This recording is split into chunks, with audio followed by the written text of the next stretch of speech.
a division the way you have? I mean, look, obviously it stung straight after it, but play on, man. You know, it just adds to the story. I'm going to get that rematch. Don't worry. I'm going to do my business this weekend, and I'll get that rematch. And then it's just going to add to the story. You know what I mean? It was a close one. Do we think we did enough? Yeah. Was it a robbery? No. It was a very, very close fight. I know that, but I showed you guys and I showed everyone that, you know, well, I definitely wasn't going to get ragdolled like everyone thought. You know, I ended up on top and really put it on him. But the next one, I'll take that win, and it's just going to add to the story. Last thing for me, you kind of touched on it there. I mean, a win here obviously would be huge. I know you were impressed with Ilya Taporia. I mean, do you want to continue to defend this belt? Or I wasn't that impressed. Yous were. But, you know, I mean, I'm glad that everyone's impressed because, again, that'll just hype up a future fight. Just, yeah, you know, yeah, but I've got a more of a threat in front of me this weekend, so I'm going to pay attention to that. If Ilya wants that smoke, it's going to be good because I know he will talk that trash, which is fun, and punching people in the face that talk trash is so much better. Alex, just going off that, why exactly weren't you impressed with Ilya? What did you see that we perhaps didn't see in that fight? Well, mate, I can't give too much away, right? I think, you know, I think a lot of people could probably touch on some of the things, but yeah, put it this way. People don't look like that when I'm in front of them. You mentioned there about the people talking trash. I'm assuming you weren't that impressed with his prediction that he would beat you in the first round, should you mean? Yeah, dreaming. Okay. With the Islam fight, is that one of those fights where 25 minutes in there with him gives you such a good game plan and blueprint for how to beat him the second time? He's one of those guys that once you compete against him, the first time, you know exactly the adjustments you need to make for the second fight. Mate, I knew what adjustments I needed to make as soon as I stepped out of that octagon.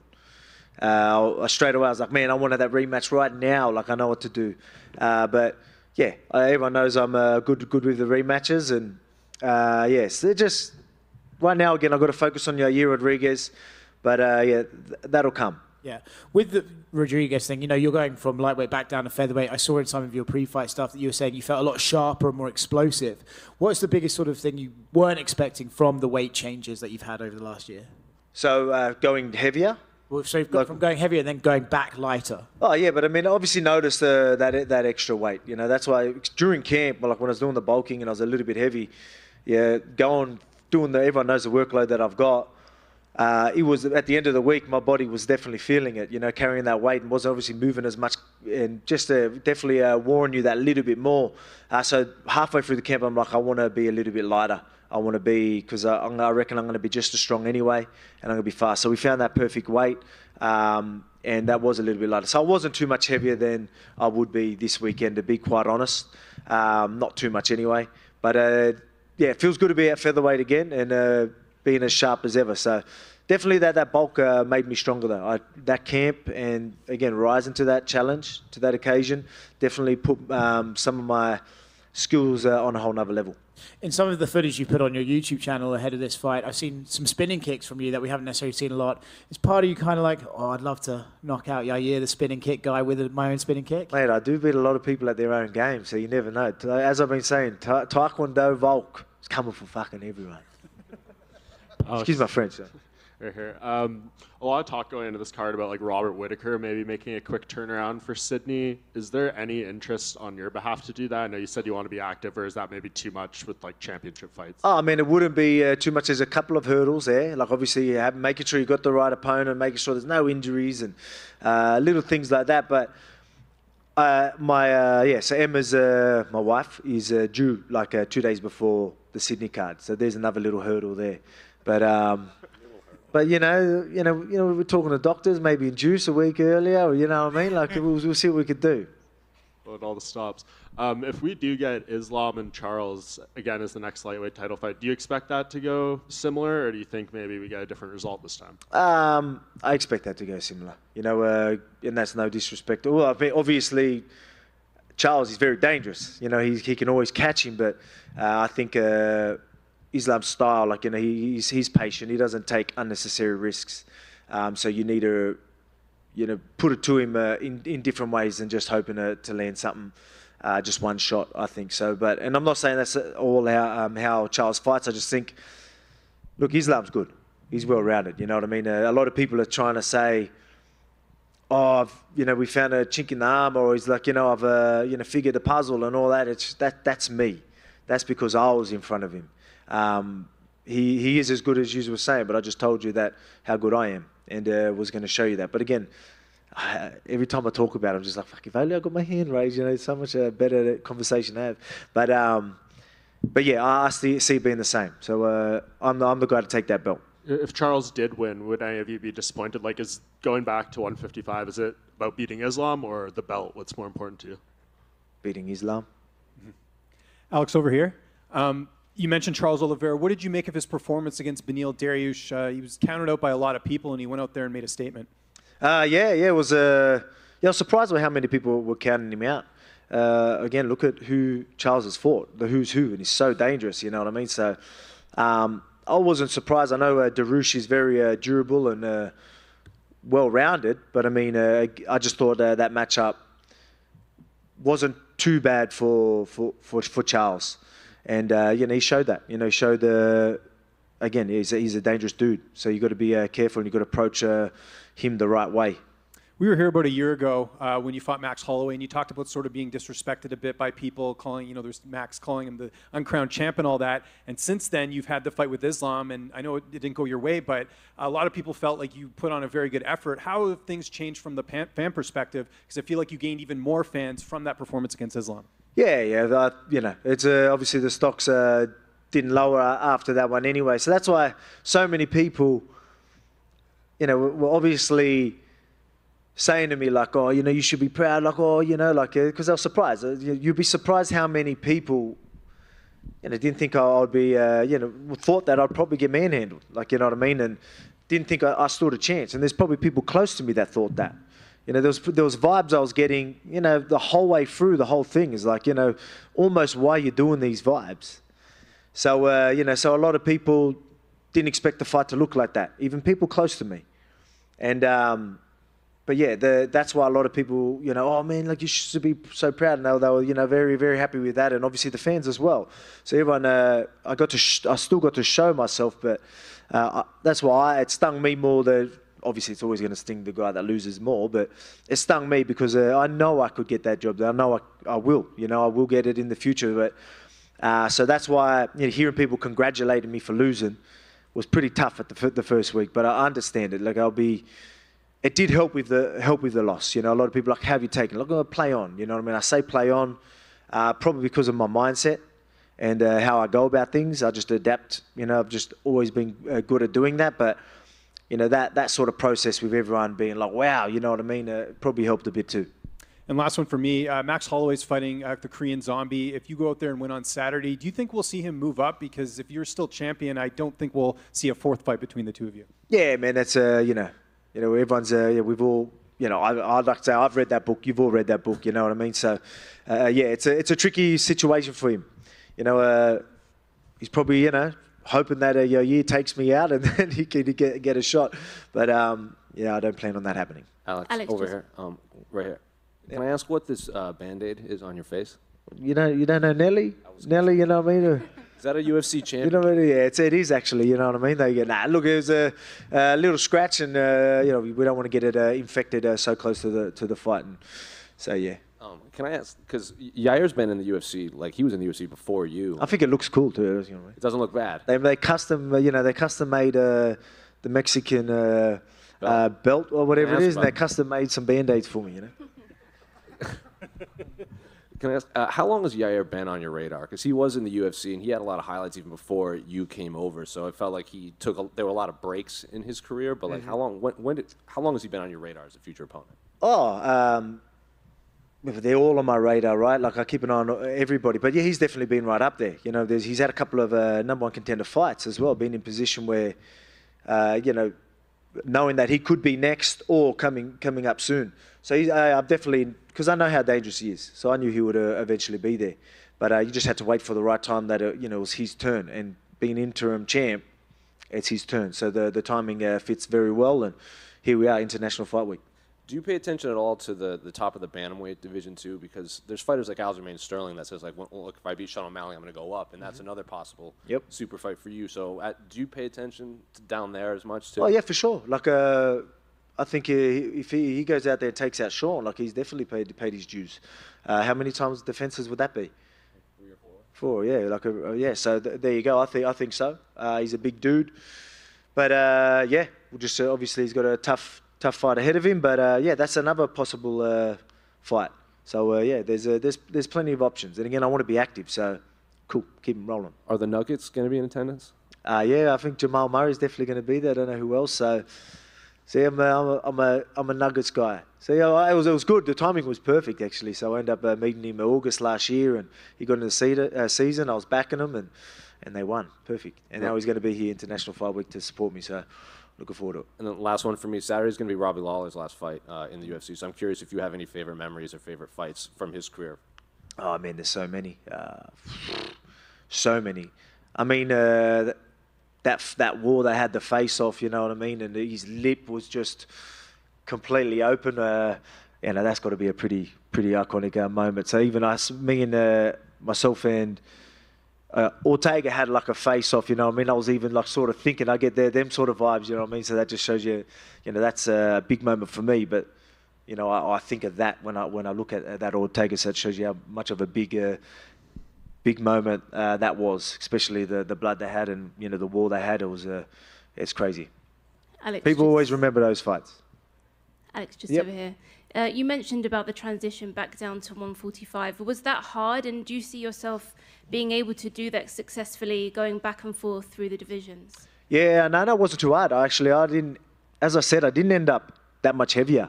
So we did the body scans once we knew the fight was happening, and we were sitting at pretty much the same that same weight or like muscle and everything as we did like for July last year. So it's I don't think we actually put on too much. So and I don't want to for next time at lightweight. I know I don't need to because the strength's not the issue. Yeah, no, none of my strength and my technique will be enough for all the lightweights anyway. So then that'll make that transition much easier. Do you think that would impact your performances at all at lightweight, making that transition? Nah, because I'm going to sit around pretty much the same weight. Mm-hmm.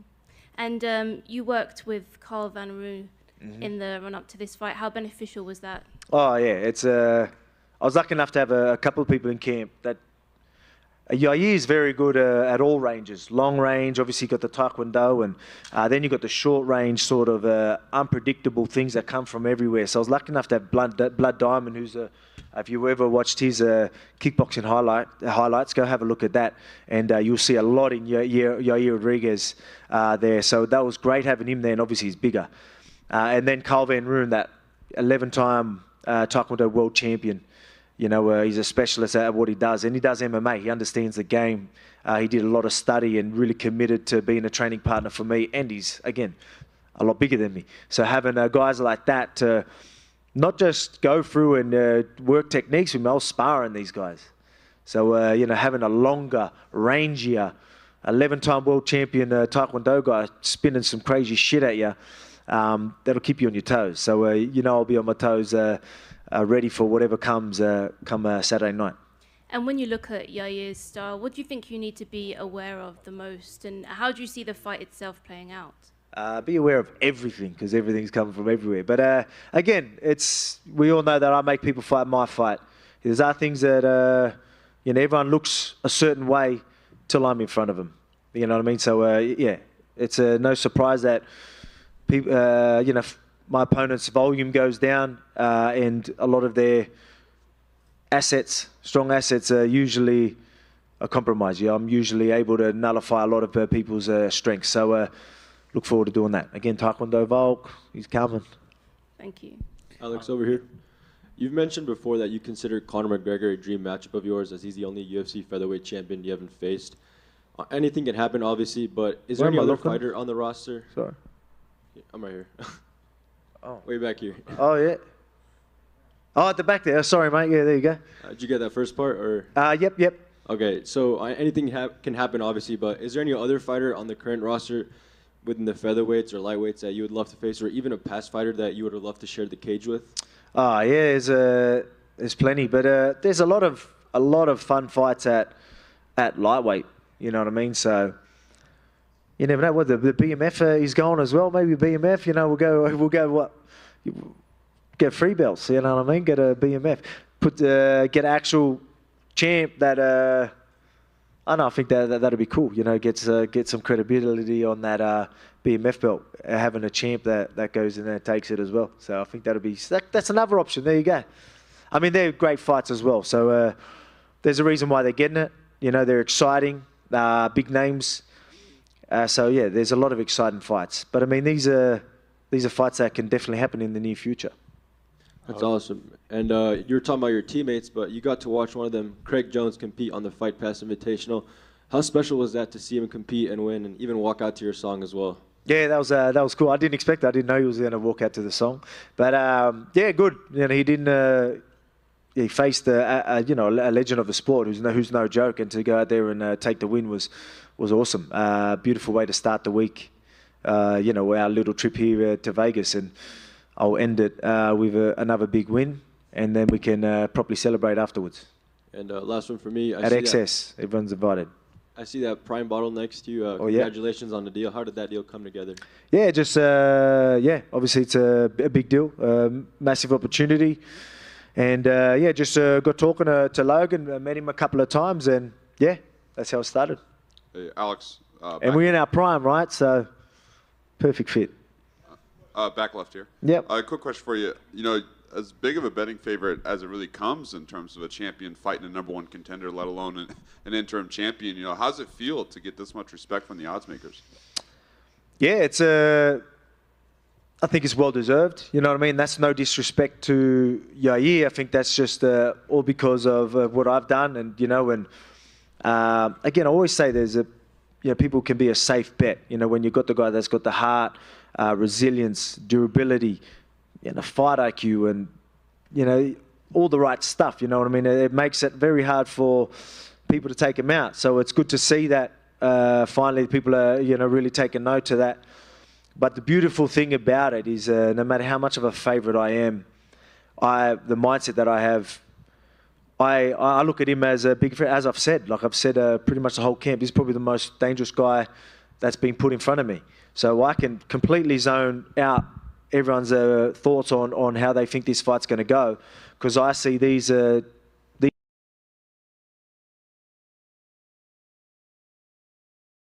never see me underdone every time I step in that octagon. Awesome. And then last question for you. You know, in Las Vegas, anything you particularly enjoy about Las Vegas? Everything. I enjoy everything.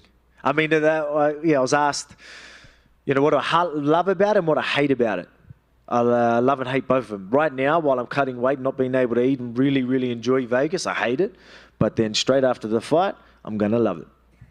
Alex, you mentioned earlier Yair's custom belt that he had up there. You know, the interim belt itself rubs a lot of fans the wrong way, but he's sitting up there with an interim belt and the custom belt both in front of you.